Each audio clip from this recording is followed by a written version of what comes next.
உண்மையை சொல்லு, இது ஹைபிரிட் தானே, உடம்புக்கு கேடு தானே. ஹைபிரிடுங்கிறது விதை கலப்பு. இது ஒட்டு கட்டிய செடிகள். இதுக்கும் ஹைபிரிடுக்கும் கிட்டத்தட்ட கடல் அளவு தூரம் இருக்கு. உளவியிலிருந்து கொடுக்கக்கூடிய எதுவுமே ஹைபிரிட் கிடையாது. எல்லாமே ஒட்டு செடிகளாக தான் தரோம். உளவி ஆர்கனைசேஷன்லேருந்து நான் உங்கள் தினேஷ்குமார். எனக்கு ட்ரைலண்டாக இருக்கு, நான் என்ன சாகுபடி செய்யலாம்? தண்ணி அளவாக தான் இருக்கும். நான் சொல்கிறேன் 6 மாதம் தண்ணி இருந்தால் போதும், 6 மாதம் தண்ணியாக வேண்டாம். 6 மாதம் தண்ணி இல்லாமல் என்னங்க செடி வரும்? நெல்லி வருங்க. ஒரு பெரிய ட்ரைலண்ட் கிராப் நெல்லி.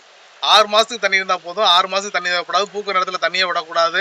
காய் இறங்கி பிஞ்சு வந்த பின்னாடி தான் தண்ணி விடணும். பழையபடிக்கு அது அறுவடை முடிஞ்சோடனே திருப்பி இலைகள்லாம் கொட்டிட்டு பழையபடிக்கு பூக்க ஆரம்பிக்கும்.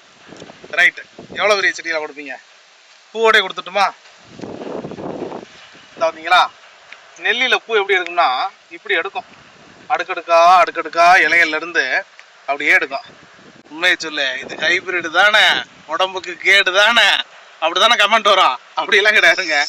கீழே இருக்கிறது பார்த்தீங்கன்னா விதை செடி. இது விதை, இது ஒட்டு. காய்ப்பு மரத்திலிருந்து இது போல மெச்சூர்டு சயான் எடுத்து ஒட்டு கட்டுறதன் மூலியமாக அது வேகமாக அறுவடைக்கு வரும். இது போல வீரிய ரக நாட்டுகள் விளைகிற விவசாயிகள் நிச்சயமாக உழவியை தொடர்பு கொள்ளுங்கள். உழவி என்றும் உங்களோடு பயணிக்கும். நன்றி, வணக்கம்.